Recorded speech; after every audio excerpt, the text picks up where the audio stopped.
ndiyabaresha kanonima dekwana dwala na musi dzina ni la murene Yesu Kristo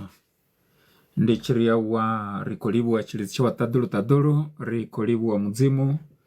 kama dekwa nayi amanakana kama dekwa na udhisa bukuma madekwa na nenga kao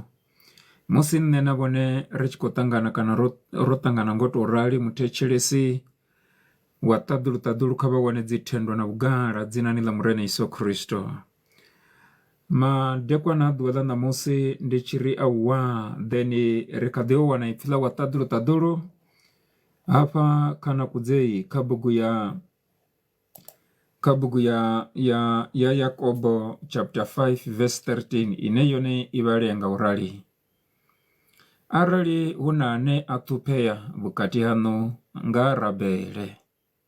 arali huna ane atupea bukati hano ngarabele